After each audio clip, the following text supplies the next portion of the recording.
एक सांगा, भाषण नरम करू का गरम करू? पाणी लावून करू का बिन पाण्याचं करू? क्या बात आहे. खरं बोलणारा एकही शब्द चुकीचा बोलणार नाही. पहिल्यांदा बाबासाहेबांनी ज्यांना ज्यांना हातात बळ दिलं त्यांनीच हात वरे करायचा. आणि जे जे बाबासाहेबांची औलाद आहे त्यांनी जोराने आवाज द्यायचा, आरक्षण उपवर्गीकरण रद्द झालंच, आरक्षण उपवर्गीकरण रद्द झालंच.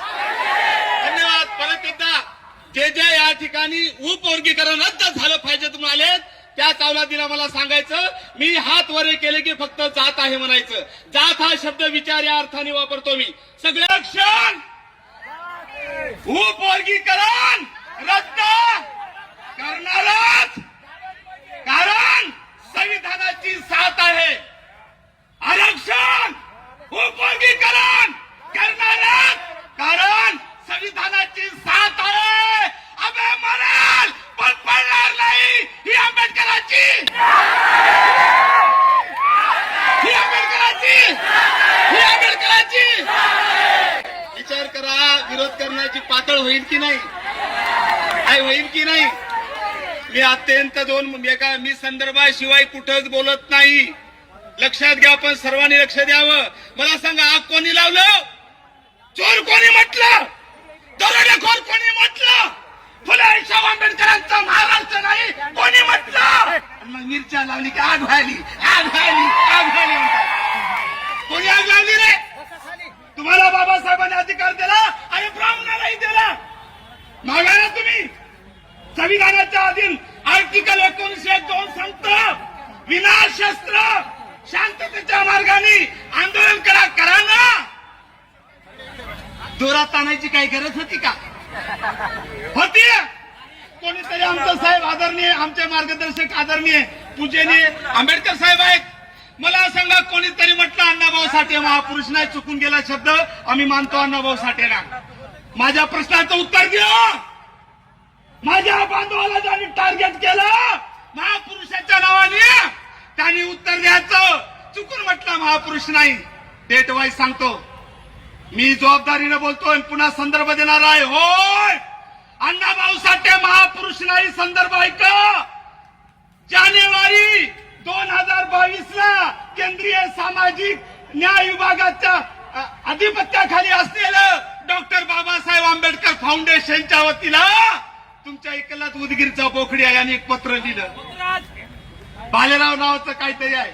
पत्र लिहिलं आणि सांगितलं की महापुरुषाची यादी द्या. ऐका भावांनो, जानेवारी 2022 केंद्रीय सामाजिक न्याय विभाग अंतर्गत डॉक्टर बाबासाहेब आंबेडकर फाउंडेशन दिल्लीला या इथल्या उदगीरच्या बोकड्याने माझ्या आमदारांनी भालेराव नावाच्या पत्र लिहिलं आणि सांगितलं आम्हाला महापुरुषाची यादी द्या. पत्र आलं. मायांनो, पत्रात महापुरुष म्हणून अण्णाभाऊ साठेचं नाव नव्हतं.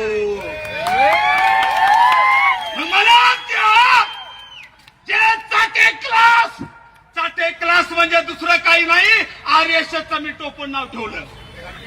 मग त्या चाटे क्लासच्या नेत्याला मला विचारायचं, आमचा भाऊ चुकून म्हणाला महापुरुष नाही, तेव्हा जोरात आणलं. अबे भाजपनं 2022ला कोणा सरकार होतं? भाजपचं. सांगितलं त्यांनी नाताई बी केंद्र सरकारच्या यादीमध्ये अण्णाभाऊ साठे आणि लहुजी साळवेचा महापुरुष म्हणून उल्लेख नाही. कुठे उपटत बसायले बे? बाबासाहेबांनी दिला, आम्हाला काही म्हणायचं नाही. मी एक मागणी करणार आहे. पूजनीय आंबेडकर साहेबांनी घोलप साहेबांच्या साक्षीने बाबासाहेबांनी 1948ला अनटचेबल एक ग्रंथ लिहिला आणि सांगितलं अस्पर्श कोण? ज्याचा स्पर्श जमत नाही. अस्पर्श कोण? ज्याची सावली जमत नाही. मग हे अस्पर्श म्हणजे दलित, हे अस्पर्श म्हणजे अनुसूचित जाती. त्याच्या चाटे क्लासचा एक नेता कसबे, विष्णू कसबे, भाषण माझ्याकडे डाउनलोड आहे. त्यांनी सांगितलं मग साधा नाही, अरे पाटील, मांगाचं तोंड बघल्याशिवाय घराच्या बाहेर जात नाही, तो अस्पर्श असू शकतो का? मग मी नाही, विष्णू कसबेने सांगितलं हिंदूच्या घरी कोणताही कार्यक्रम असो, अरे त्यातली सजावट, त्यातलं तोरण मांगाच्या हाताने बांधून घेतात. विष्णू कसब्यांनी सांगितलं, हिंदूंनी कोणती पंगत ठेवली तर पहिला माग जेवणाचा आंबेडकर साहेब, घोलप साहेब हा मांगाचा असतो. तिन्ही गोष्टी बघितल्यानंतर मांग अस्पर्श्य नाही हे सिद्ध झालं आणि त्यांनी सिद्ध केलं. म्हणून विष्णू कसब्यांचं म्हणणं बरोबर असेल तर या ठिकाणी अनुसूचित जातीमधून मांगाला बाहेर काढा. आम्हाला जोडे दाखवता, आम्हाला चप्पल दाखवता, या बाबासाहेबांच्या अवलादीला चप्पल दाखवता, आम्हाला पुढ दाखवता. एकाने मला विचारलं, दादासाहेब म्हणलो काय, त्यांनी चप्पल दाखवली म्हणे, पुढ दाखविला कसं होय, तुम्ही शांत बसता. मी म्हटलं येडाय, मी म्हटलं येडाय. अरे ज्याची लायकी चप्पल उचलायची आहे ते चप्पलच उचलेल ना. यांची लायकी, अरे यांची लायकी तलवार चालवायच्या, तलवार. आणि म्हणून मी परत एकदा विनंती करतो, मला बोलीला माझा नंबर लागते की नाही मग धक्कूक धुकूक करू लागतो. काही तर म्हणजे तुमच्या ह्याच्यावर तुम्ही आगावा खुली मारली, लई मला बोलायचं, अजून छक्के चौके मारायचे होते. परिस्थितीचं भान राखून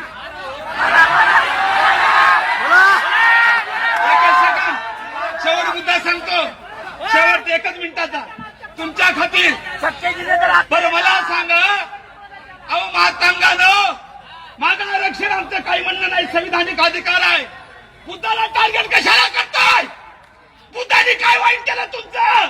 अरे तुमच्या सुखात, तुमच्या दुःखात फक्त बुद्ध आला की नाही?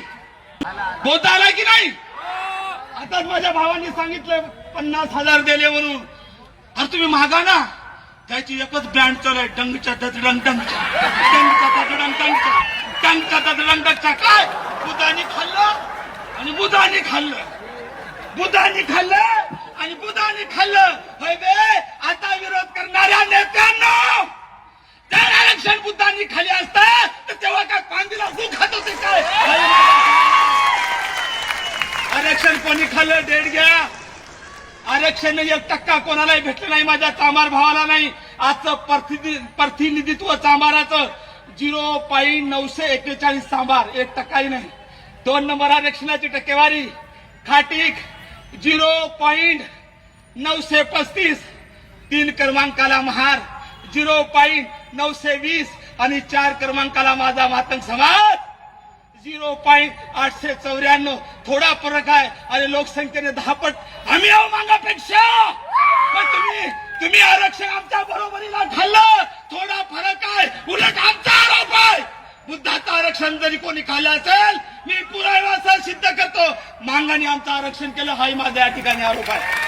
आणि म्हणून आपल्या सर्वांना विनंती करतो, या ठिकाणी परत एकदा मी तुम्हाला बाबासाहेबांचा आदेश संघटित व्हा मानला त्याबद्दल मानाचा शालूट मारतो, थांबतो. आणि आनंदराव साहेब, कलाम साहेब असतील, जेव्हा जेव्हा आदेश देतील त्यांच्या आदेशाचं पालन करावं. आणि ती आयोजन समिती त्यांनी हाडाचं पीठ आणि रक्ताचं पाणी केलं, त्यांनाही मानाचा मुजरा करतो. थांब.